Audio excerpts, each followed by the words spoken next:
Live. Happy Friday. Yeah, happy Friday. Hey, This this week went pretty quick for me. I don't know about you, but oh yeah, it's been busy. So first of all, I just ordered my iPhone 13 Pro.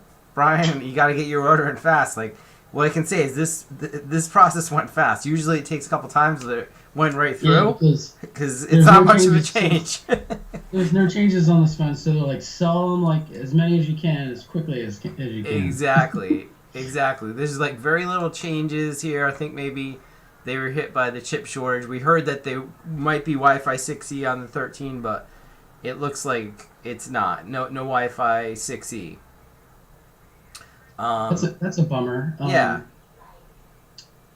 I guarantee it's going to be on the next one though. Oh yeah, it'd be on the next one for sure. But we didn't really see anything, any major changes with this 13. But it's gonna have a new CPU, some more camera mumbo jumbo in there.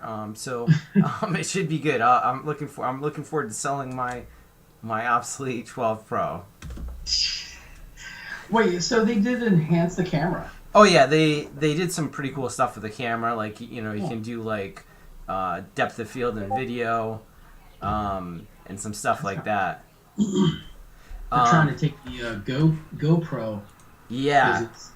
yeah. I Make it. ordered the new GoPro also.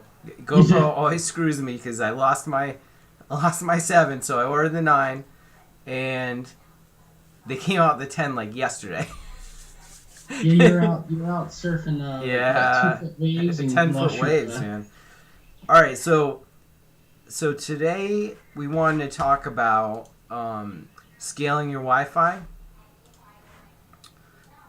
So there's some things like, let's say you installed the Wi-Fi 3 years ago, and you're starting to see slowdowns, bottlenecks, more people come in your business, things like that, right? So how do you scale it up from what you had to a new system? What's the best way to do it? So first you have to set your goals, like what do you want to do? Like how much faster do you want to make it? Do you need to add more APs? Do you just want to put newer APs that are faster in there, right? Use the same drops, just replace the APs. Mm, yeah. Yeah, No, so we run into this a lot. yeah. So yeah, it just sparked something with me. So I'm kind of working with this right now. So yeah, a lot of customers. Okay, I say customers, but what I mean by that are like system integrators, installers. Um, they'll come across a case. Customers like, yeah, the Wi-Fi is terrible. We need to change. You definitely want to find out what's happening on that Wi-Fi network first. Yep. If you're trying to move up.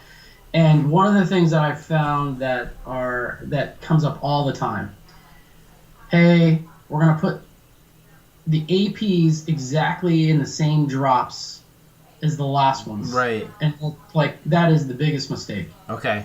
If you don't redo like a site survey or any type of like predictive like survey, Mm-hmm. at least you're gonna have the same issues. Um, especially if they're moving from 11N or 11N specifically, and they're moving to like 11AX. Yeah, you're gonna see huge improvements. If you're moving from 11AC to 11AX, you're gonna see improvements. But if in regards to coverage, or like clients are disconnecting or they're not roaming, then do not use the same drops. Utilize the drops. Don't get me wrong, but you might have to add new drops in because there are coverage holes where devices are not roaming. Right. But that's one of the main things I've seen over and over and over again. Yeah, exactly. I mean, because let's think about this. They may have had Wi-Fi in there for a long time, and they could have it optimized for like 2.4 gigahertz coverage. Yeah, And now they're putting dual band APs in there where we're trying to keep them on 5.8, yeah, and you know you definitely have to do some sort of predictive or active site survey. yeah, If you want to have a better result than you currently have. yeah. Oh Um, yeah, so 100%. so one way is to use like something expensive like Ekahau Site Survey. That's not expensive. Well, it's a great tool. I mean, but not everyone has it, right? Yeah. So it's it's a great tool. It has a predictive planner in there that have all the ingenious access points in there, or most of them, and it'll predict where you got to put the access points, do a channel plan, all this for you. But you can also bring an actual access point in there and do site surveys. That way, that's very expensive, also, right?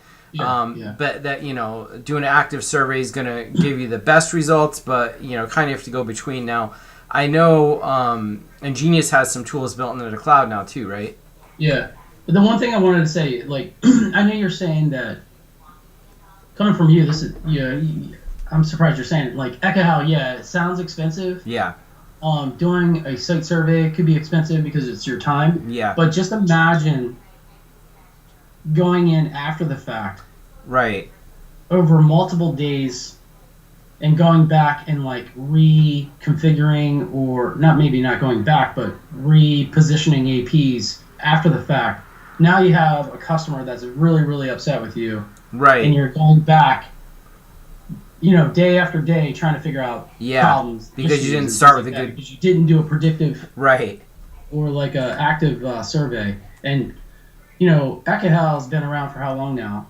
Oh, a decade. More than... They've been around a long time, but their tool, their site survey tool has been around for, over 10 years probably. Yeah. Yeah, so, I mean, obviously they know what they're doing. They're putting a lot of intelligence into the tool. Yeah. To help out. Yeah. But, yeah, so... In regards to your question, yeah, so we did put in a new tool for cloud, which is under manage and then floor plans. It's maps and floor plans. This allows you to floor plans allows you to upload a floor plan, and you can draw in your obstacles, and that's similar to like Ekahau or our Easy Wi-Fi Planner. Yep. But the new things that we've added is we have physical APs, which are APs that are already deployed, and then we have virtual APs. And so if you do have coverage holes or roaming is an issue for you, you can simulate the coverage with a what we call as a virtual AP. So you can drag and drop virtual APs, any type of ingenious AP, into the mix and see what kind of coverage improvements you can make with that particular AP, and what kind of signal strength that you can improve on the floor plan. So yeah, that is a new tool that we just added probably about 2 weeks ago. Yeah, so that's definitely something that you have to do some sort of predictive or active site survey, and the predictive tools are really good. Like when I use Ekahau to do a prediction, like you said, you draw on the walls, you set the scale, the floor plan.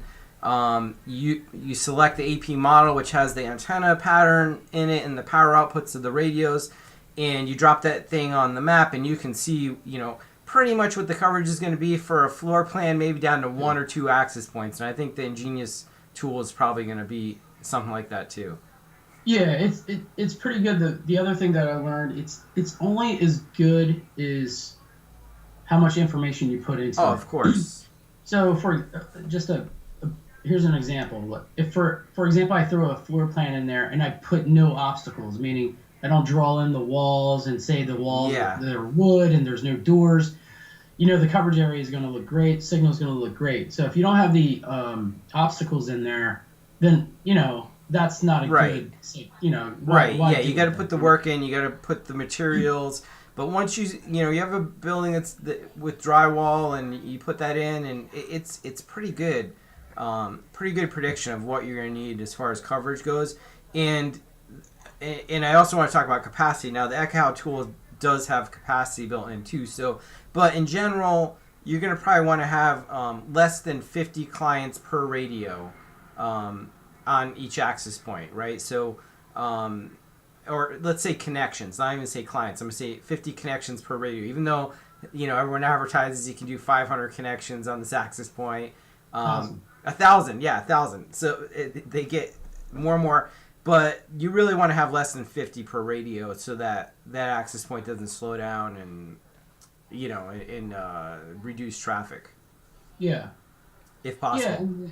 and then there's features that you may not necessarily need. You could fine tune. You Yeah, could disable some features that you may not like layer 7 type features yeah.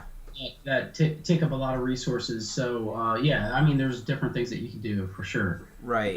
Yeah. So you're talking about any type of application analysis going on. Yeah. You turn that off. That's going to improve your performance also, in a lot of times. And you can do a lot of that on the gateway too, right? So that we'll talk about that later. All right. So you do your site survey. You decide how many access points you're going to need based on coverage and capacity. And like Bryan said, don't just use your old drops. Like look at with a modern access point with a tool that has it built into it, or do an actual survey. Yeah. Now, wanted to talk about checking your wired connectivity. Now, so if you're gonna put in a new Wi-Fi network, you have to make sure that your wired network can handle that new throughput, right? So, Yeah. and a lot of these new Wi-Fi 6 and upcoming Wi-Fi 6E access points are going to have multi-gigabit Ooh. Ethernet, right?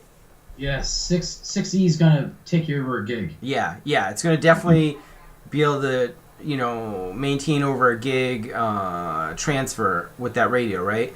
Yeah. So, And especially their the AP R6E AP when it does arrive, it most likely will be a tri-band, so 2.4, 5 gigahertz, and 6 gigahertz. So yeah, we're gonna you're gonna be able to put a lot of traffic through that particular device. Yeah, so and the port on that will most likely be 2.5 gig. Which should be fine. That should be plenty for a while now. But yeah, you want to make sure that your switches have the capacity, and your PoE standards are up to snuff for whatever access points you're going to be putting in there, because the requirements keep going up. I know a lot of the ingenious ones only require PoE plus at this point, but we don't know about 6E, right? They may need plus PoH, something like that. It may need PoE plus.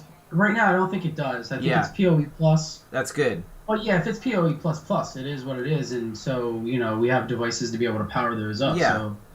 Yeah. Not a major deal, but I think it's just PoE plus. I think so too. For Genius, at least, I know some of the other manufacturers may require more power, but I'm sure Genius will try to keep it at just PoE plus for Wi-Fi 6E. If they have a ton of, if they have extra radios in there like BLE and scanning radios and more antennas, and so yeah, you could get into the PoE plus plus side of things pretty quickly. For sure. So make sure that your wired network is gonna, be able to pass that extra traffic of these, new Wi-Fi 6E access points you're putting in there. And no Cat 5. No Cat 5. Make sure you're cabling too. So if you are reusing drops, make sure you're at least Cat 5e or better. I know that's the most expensive part of the install is rerunning Ethernet. So no one wants to rerun it. If you are Cat 5e or better, you're probably gonna be okay. You're gonna get 2.5 gig, no problem. I'm getting 10 gig at under 50 feet on my Cat 5e. We know. So okay, so can I comment on that? So your client's not gonna want to run cable. Mm-hmm. That's what it's gonna. 100%. That's what's gonna happen. I don't have the budget for that. I don't. Yeah. So, but at the end of the day, if you're looking to increase the Wi-Fi or better the Wi-Fi for your customer, maybe it's a hotel, for example. Yeah. You're gonna want Cat 6. You're gonna want to run new drops or additional drops. Yeah. Maybe additional drops. But if the last installation they had really bad placement because it was on like 2.4, for example, that would be a really old install. Yeah. Then you're adding a lot more drops. But anyway. Yeah. So, we week after week we run into problems with people with bad cabling, right? So they'll go to install an AP and it doesn't work and the cabling's bad. Maybe they pulled something when they unplugged the old AP or dislodged the wire or something, and and they spend hours and hours trying to troubleshoot that. So, we don't do a lot of wiring, but we spend hours. We spend hours trying, and we just say, oh, did you use a new cable? Did you use a cable that was just in some old box somewhere? Like you gotta ask them this stuff, because time and time again, it's what it comes down to. But yeah, so think about your cabling. If Cat 5e or better, you're probably gonna be okay to go 2.5 gig, and even if you're Cat 5 with 1 gig, you're still okay for Wi-Fi 6. But maybe 6E, you're going to be starting to drop. You're going to lose some throughput there, because you're going to hit up against that limit. Yeah. Oh yeah. With 6E. Yeah, I made a post yesterday on LinkedIn with just the graphic of 2.4, 5, and 6, and it's such a dramatic change from those two frequencies up to 6. It's just kind of crazy. And I was thinking about how many devices that we have in 2.4, how many devices we have in 5 gigahertz, and then you look how large 6 gigahertz is. Yeah. It's amazing. Yeah, so. There's going to be a lot more bandwidth available, so make sure your wired network's up to it, because it'll just crush it if it's not. All right, so you wanted to talk about, ask about the gateway device that Ingenious is planning, right? So I will be doing a survey, so if anybody has any must-haves in regards to gateways, make a comment below, and I'll try to put that into our list. But yeah, we will have a cloud gateway, and we're just looking for must-haves basically from our customers, and we want to make sure we cover our bases in regards to the different features and things like that. I think we have the hardware side kind of figured out, but it's more or less on the feature side. So yeah, if you can make a comment below in regards to what you would want to see on a gateway, or must-haves on a gateway, that would be appreciated. That's my big ask right now. And then we will have a new AP come out in November. So I did want to bring that up. So look out for that. It's going to add some security components into the cloud, and so that we're looking forward to that as well. So yeah, I mean, as far as the gateway goes, you don't want it to be too complicated. You want it to have all the features that business class networks and installers need, but not too much. You look at the Microtech interface, and it's crazy. It's crazy the features that are in there that you can do, and there's 10 ways to do each thing, and yeah, it's great at that price point that you can get this this kind of stuff. But I think for the Ingenious Gateway, it needs to be kind of pared down so it has the basically the minimum features that business users need. And be able to pass all the traffic and be easy to set up, and that can be your go-to, right? Yeah. That was one of the things that was discussed, is simplicity is king. So so we will. That is one of the components of the design, I guess. Yeah. And I am looking for beta testers. Oh, okay. And I know Jeff will be one of those. But, comment below, and maybe we'll need beta testers as well. I mean, cool. I already have a list of people that want to beta test, so. Okay, sounds good. All right, Brian. So remember to like and subscribe for more help with Wi-Fi, and we'll be doing this again next Friday, 9:30. You guys. Oh, we want to talk about Discord too. We started using them. We want to give them a shout out. We joined the Ingenious group over there. Seems pretty active. So. There is a Discord group on Ingenious. Might be a good place to get some information and share your experiences with others. Yeah, and I've kind of read through. I shared some of that information with engineering too. There's a lot of good discussions and questions, and there's a knowledgeable group there. It looks like from what I was reading. So. You might be able to gain some more information from that group as well. So that's a good group to tap into. Cool. All right, Brian. So we'll end this one now. We'll see you again next week. All right. We'll see you guys.